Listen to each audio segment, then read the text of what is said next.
Hello बच्चों, आइए पढ़ते हैं संज्ञा के बारे में। संज्ञा यानी कि नेमिंग वर्ड्स, नाउन्स। बच्चे रंग बिरंगे बस्ते लेकर विद्यालय जा रहे हैं। अब ध्यान दीजिए, कुछ शब्द हमारे लाल में है, वो सब आपके संज्ञा शब्द हैं। बच्चे रंग बिरंगे बस्ते लेकर विद्यालय जा रहे हैं। रास्ते में फूल और पेड़ पौधे गिनकर वे गिनती का अभ्यास करते हैं। उनके चेहरों पर खुशी झलक रही है। ऊपर दिए वाक्यों में आए बच्चे, बस्ते, विद्यालय, रास्ते, फूल, पेड़ पौधे, खुशी आदि शब्द किसी प्राणी, वस्तु, स्थान या भाव के नाम को जानकारी दे रहे हैं। इसी प्रकार किसी व्यक्ति, वस्तु, जाति, स्थान, भाव आदि के नाम का बोध कराने वाला शब्द संज्ञा कहलाता है।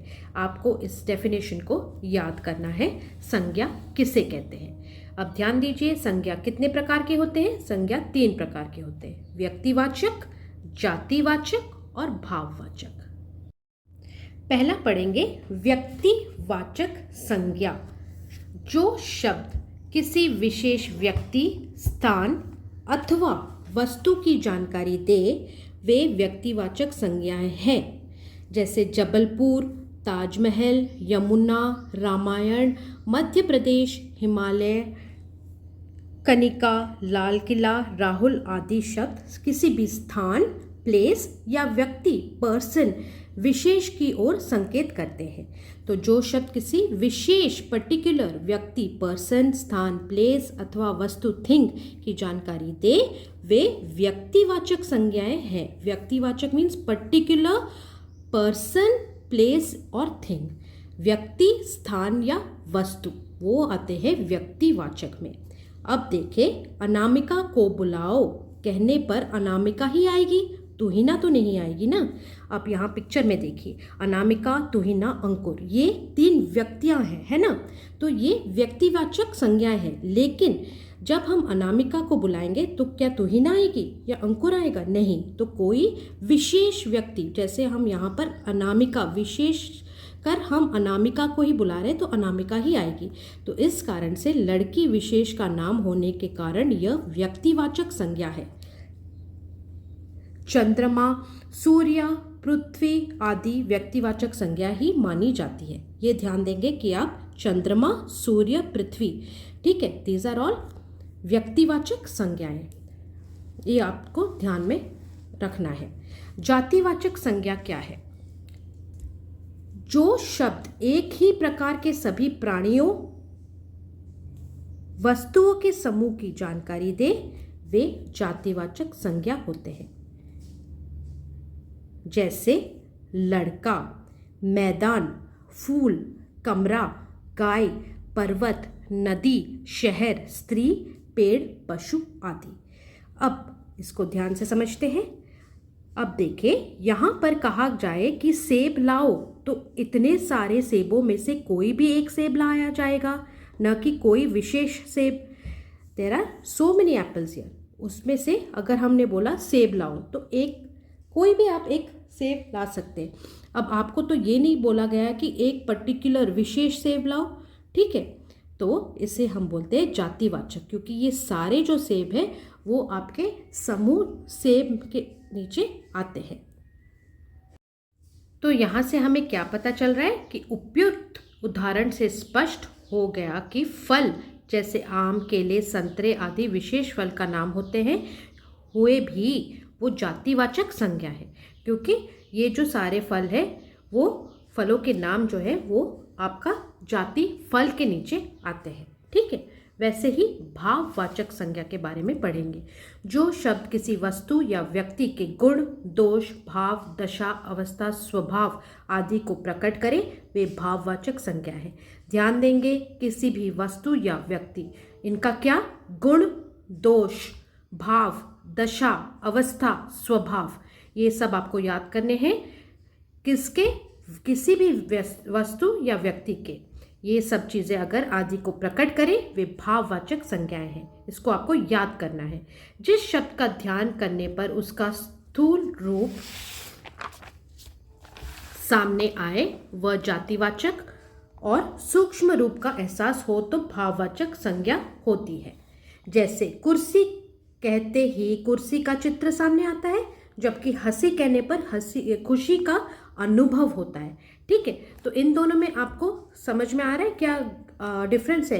कुर्सी कहते ही आप एक कुर्सी, आप एक चेयर को इमेजिन कर रहे हैं, लेकिन हंसी कहने पर आपको क्या हंसी इमेजिन हो रही है? नहीं, आपको वो इमोशन, वो भाव जो है खुशी का, वो इमेजिन होता है। ठीक है, तो इसीलिए हम उसको भाववाचक संज्ञा बोलते हैं। भाववाचक संज्ञा कैसे बनाना है? कुछ संज्ञाएं तो मूल रूप से ही भाववाचक होती है, जैसे क्षमा, सत्य, दया, करुणा, सुख आदि। और कुछ जातिवाचक संज्ञा सर्वनाम, विशेषण, संज्ञा नाउन, सर्वनाम प्रनाउन, विशेषण एडजेक्टिव तथा क्रिया वर्ब्स शब्दों से बनाई जाती है। जैसे जातिवाचक संज्ञा, भाववाचक संज्ञा, विशेषण, भाववाचक संज्ञा पढ़ेंगे।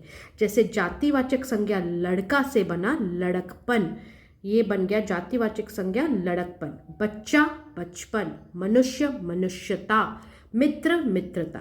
अब देखिए विशेषण एडजेक्टिव से कैसे बन रहा है। ठीक है, विशेषण मतलब एडजेक्टिव्स। एडजेक्टिव्स क्या होते हैं? Describing words. मीठा मिठास, भाववाचक बन गया। ठंडा कोल्ड, ठंड ठंडक। प्यासा प्यास, भूखा भूख। तो ये सब जो विशेषण या डिस्क्राइबिंग वर्ड्स है जो आपके संज्ञा को डिस्क्राइब करते हैं, जैसे मीठा आम, आम आपका संज्ञा है, मीठा आपका विशेषण है। तो ये विशेषण मीठा से भी भाववाचक संज्ञा बन सकता है, मिठास। ठंडा जल, जल आपका संज्ञा है, ठंडा आपका विशेषण है, तो ठंडा से बन सकता है ठंड एंड ठंडक। प्यासा प्यास, भूखा भूख। ठीक है, तो ये बन गए एडजेक्टिव्स या विशेषण से भाववाचक संज्ञा। अब सर्वनाम प्रनाउन से अपना, स्वयं, मम, पराया। अपना अपनापन या अपनत्व, स्वतत्व, मम ममत्व ममता, पराया परायापन। क्रिया वर्ब से हंसना, उड़ना, लिखना, पढ़ना, ये सब क्रिया है, एक्शन वर्ड्स है कि संज्ञा क्या कर रहा है दिखाता है ये क्रिया शब्द। हंसना हंसी हंसाई, उड़ना उड़ान, लिखना लिखाई लिखावट, पढ़ना पढ़ाई।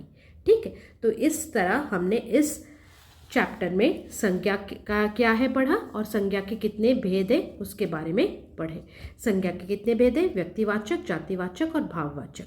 जातिवाचक संज्ञा सर्वनाम, विशेषण तथा क्रिया शब्दों से भाववाचक संज्ञाएं बनती है।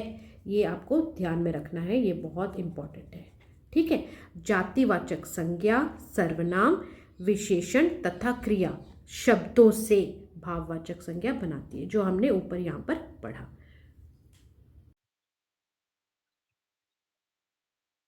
अब हम जाएंगे अभ्यास की तरफ। आपकी बारी, बोलिए, एक एक वाक्य बोलिए। जातिवाचक संज्ञा शब्द का प्रयोग करके एक वाक्य बोलिए। अब हमने क्या पढ़ा? संज्ञा कितने तरह के हैं? 3 तरह के हैं। वे हैं आपके व्यक्तिवाचक संज्ञा, जातिवाचक संज्ञा और भाववाचक संज्ञा। तो जातिवाचक संज्ञा बच्चों हमने क्या पढ़ा? हमने पढ़ा कि जो शब्द एक ही प्रकार के सभी प्राणियों, वस्तुओं के समूह, कलेक्शन की जानकारी दे, वे आपके जातिवाचक संज्ञा होते हैं। जैसे कि आपका फूलों का समूह या लड़कों का समूह, गाय, पर्वत, नदी, शहर, स्त्री, पेड़, पशु आदि, ये सब आपके जातिवाचक संज्ञा है। तो इसको, इनमें से कोई भी शब्द लेकर आप एक वाक्य में प्रयोग कीजिएगा। अब भाववाचक संज्ञा शब्द का प्रयोग करेंगे। अब भाववाचक संज्ञा हमने क्या पढ़ा बच्चों? जो शब्द किसी वस्तु या व्यक्ति के गुण, दोष, भाव, दशा, अवस्था, स्वभाव आदि को प्रकट करे, वे भाववाचक संज्ञा है। भाव मतलब इमोशंस, ठीक है, वो जो आप टच नहीं कर सकते उसको। ठीक है, जिस शब्द का ध्यान करने पर उसका स्थूल रूप सामने आए वह जातिवाचक, और सूक्ष्म रूप का एहसास हो तो भाववाचक संज्ञा होती है। तो this is the difference between जातिवाचक और भाववाचक संज्ञा। ठीक है, तो जैसे अगर आपको कोई चीज दिखे, जैसे एक मेज या कुर्सी, तो आप उसे देख सकते हैं, लेकिन क्या आप हंसी, दुख, ये सब आप देख सकते हैं? नहीं। तो ये जो चीजों को आप देख सकते हैं, जैसे कुर्सी और मेज, वो आपका जातिवाचक संज्ञा। और जो चीजें आप, जो भावों को आप नहीं देख सकते, जैसे हंसी और दुख, वो आपकी भाववाचक संज्ञा। तो इसको लेकर आप उनको वाक्य में प्रयोग कीजिएगा। मैंने समझा दिया ये क्या है। अब लिखित की तरफ आते हैं। रेखांकित संज्ञाओं को सही संज्ञा भेद के सामने लिखिए। इसमें आपको क्या करना है, देयर आर सम, रेखांकित मतलब अंडरलाइंड, ठीक है। रेखांकित अंडरलाइंड संज्ञाओं means nouns, so these words which are underlined are nouns. रेखांकित संज्ञाओं अंडरलाइंड नाउन्स को सही संज्ञा भेद के सामने लिखिए। अब हमें पता है संज्ञा तीन भेद, संज्ञा के तीन भेद है, जातिवाचक, व्यक्तिवाचक और भाववाचक, ठीक है। तो हमें इन संज्ञाओं को उनके भेद के अनुसार इस कॉलम्स में डालने हैं, ठीक है। तो हमने क्या पढ़ा था बच्चों, संज्ञा किसे कहते हैं, किसी भी व्यक्ति, वस्तु, जाति, स्थान, भाव आदि के नाम का बोध कराने वाला शब्द संज्ञा कहलाते हैं। इस परिभाषा को आपको याद रखना है, ठीक है। तो आइए देखते हैं अंडरलाइन वर्ड्स क्या है। भारत, तो भारत जो है आपका व्यक्तिवाचक हुआ, ठीक है, क्योंकि व्यक्तिवाचक शब्द क्या है, जो शब्द किसी विशेष व्यक्ति, स्थान, ठीक है, तो भारत आता है आपका स्थान में, इसीलिए ये हो गया आपका व्यक्तिवाचक। तो व्यक्तिवाचक के कॉलम में आप भारत को लिखेंगे। नेक्स्ट आता है संसार। संसार भी वैसे व्यक्तिवाचक में आता है, ठीक है, क्योंकि ये हमें किसी विशेष स्थान की जानकारी दे रहा है। भारत संसार में सबसे निराला देश है। अब देश क्या होगा, देश होगा आपका जातिवाचक, ठीक है, क्योंकि देश जो है एक समूह माना जाता है। यहाँ प्रत्येक त्योहार प्रसन्नता से मनाया जाता है। अब त्योहार और प्रसन्नता, त्योहार आपका होगा जातिवाचक, क्यों, क्योंकि ये कुछ एक समूह का, त्योहार तो बहुत तरह के हैं, इसीलिए ये जातिवाचक में आएगा। प्रसन्नता, प्रसन्नता एक भाव है, खुशी एक भाव है, इसीलिए ये भाववाचक में आएगा। प्रकृति की छहों ऋतुओं पूर्ण सौंदर्य के साथ आती है। प्रकृति के छह ऋतुओं पूर्ण सौंदर्य के साथ आती है, तो ये आएगा आपका, प्रकृति आपका कहाँ पर आएगा बच्चों, प्रकृति आपका आएगा जातिवाचक में आएगा, ठीक है।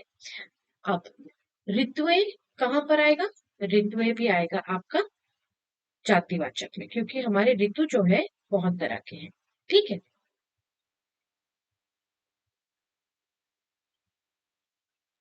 सौंदर्य के साथ आती है, सौंदर्य भी एक भाव है, इसीलिए भाववाचक, जिसको हम टच नहीं कर सकते, जो चीजों को हम टच नहीं कर सकते, क्या हम ये प्रसन्नता और सौंदर्य को टच कर सकते हैं, नहीं, सिर्फ हम महसूस कर सकते हैं, या वी कैन थिंक, सौंदर्य किसी को देख के सौंदर्य के भाव प्रकट होना, ठीक है, इसलिए ये भाववाचक में आता है।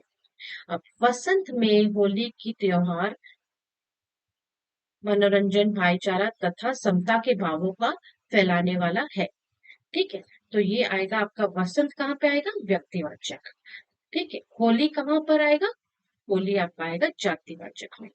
त्योहार मनोरंजन, मनोरंजन आपका कहाँ पर आएगा बच्चों, मनोरंजन आपका कौन सा भाव बता रहा है, क्या भाव बता रहा है, या व्यक्तिवाचक है, या आपका जातिवाचक है, आप इसको भाववाचक में लिखेंगे। मनोरंजन, एंटरटेनमेंट। भाईचारा, भाईचारा भी आपका भाववाचक में आएगा। तथा समता, समता जो है बच्चों, ये आपका थोड़ा सा, ये आएगा आपका जातिवाचक में आएगा, ठीक है। अब नेक्स्ट है, कृष्ण की नगरी ब्रज और मथुरा की होली की अपना ही आनंद है। अब कृष्ण जो है कहाँ पे आएंगे, कृष्ण जो है आपका आएंगे व्यक्तिवाचक में, ठीक है। अब नगरी ब्रज, नगरी आपका आएगा जातिवाचक में, क्योंकि बहुत सारे नगर होते हैं, और ब्रिज आएगा आपका व्यक्तिवाचक में, मथुरा भी आपका व्यक्तिवाचक में। तो ये होली का अपना ही आनंद है, आनंद एक इमोशन, एक भाव है, तो ये आएगा आपका भाववाचक में। सेकंड आप देखेंगे, समझकर संज्ञाओं के नाम लिखिए, जो विशेष व्यक्ति स्थान की जानकारी दे उसे हम क्या बोलते हैं, व्यक्तिवाचक। आप कीवर्ड्स पे फोकस करेंगे बच्चों, जैसे विशेष, स्पेसिफिक, जो विशेष व्यक्ति स्थान की जानकारी दे, व्यक्तिवाचक। जो एक ही प्रकार के प्राणियों वस्तुओं की जानकारी दे, जातिवाचक। एक ही प्रकार आपका कीवर्ड है जातिवाचक के लिए, विशेष वाला शब्द जो है कीवर्ड है आपका व्यक्तिवाचक के लिए, और जो भावों को प्रकट करे, भावो शब्द आपका कीवर्ड है भाववाचक संज्ञा समझने के लिए। ठीक है, तो इसको आपको रट्टा मारने की जरूरत नहीं है, थोड़े थोड़े कीवर्ड्स पे ध्यान दीजिए, आप आंसर लिख सकते हैं। नेक्स्ट देखिए, यहाँ पर दिया गया है थर्ड वाले क्वेश्चन में 3 चित्र दिए गए हैं आपके यहाँ पर थर्ड वाले क्वेश्चन में, और आपको बोला गया है कि चित्रों को पहचानिए और उनके नाम व संज्ञा के भेद लिखिए। ठीक है, तो ये जो है नाम, ये है आपका हंसी, ये लड़का हंस रहा है। ठीक है, जो आपका दिया गया है, और इसका भेद क्या है, संज्ञा का भेद भाववाचक, क्योंकि हंसना एक भाव है। अब नेक्स्ट जो चित्र दिया गया है वो एक पेड़ का है। ठीक है, तो पेड़ आपका आता है जातिवाचक संज्ञा में। अब तीसरा जो पिक्चर है वो विराट कोहली क्रिकेटर का है, तो ये हुआ व्यक्तिवाचक संज्ञा। अब कोष्टक में लिखे शब्दों से भाववाचक संज्ञा बनाकर खाली स्थान में लिखेंगे। कुतुब मीनार की डैश देखकर सभी दंग रह जाते हैं, ऊंचा बन जाता है ऊंचाई। बरसात में प्रकृति की डैश बढ़ जाती है, सुंदर, सुंदर बन जाता है सुंदरता। मेहुल की डैश बहुत अच्छी है, लिखना, मेहुल की लिखावट बहुत अच्छी है। प्रयास करने पर डैश जरूर मिलती है, सफल, सफल बन जाता है सफलता। बच्चों की सरल डैश सबका मन मोह लेती है, हंसना, बच्चों की सरल हंसी सबका मन मोह लेती है। तो इसमें हमने क्या किया बच्चों, ब्रैकेट्स में कुछ आपको दिए गए हैं कुछ संज्ञाएं, अब उनका हमको उनका रूप बदलकर अकॉर्डिंग टू द सेंटेंस उनमें उसका भेद बदल के उसको लिखना है। जैसे ऊंचा बन जाता है ऊंचाई, सुंदर सुंदरता, लिखना लिखावट, सफल सफलता, हंसना हंसी। अब लास्ट वाला जो है बच्चों, एक चार्ट पेपर पर इनके नाम लिखिए और चित्र चिपकाइए, ये आपको करना है।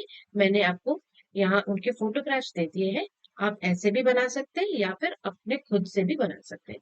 राष्ट्रीय ध्वज नेशनल फ्लैग, राष्ट्रीय पशु टाइगर, राष्ट्रीय पक्षी पीकॉक, राष्ट्रीय फूल लोटस, राष्ट्रीय खेल आपका हॉकी। तो इसके साथ हमारा ये चैप्टर खत्म हुआ। तो दूसरे चैप्टर और वीडियो में हम फिर से मिलेंगे। अगर आपको कोई डाउट्स है प्लीज मुझे कमेंट सेक्शन में बताइए। लाइक शेयर एंड सब्सक्राइब जरूर कीजिए। नोटिफिकेशन बटन को ऑन रखिए ताकि नेक्स्ट वीडियो डालो तो आपको नोटिफिकेशन मिल जाए। Thank you.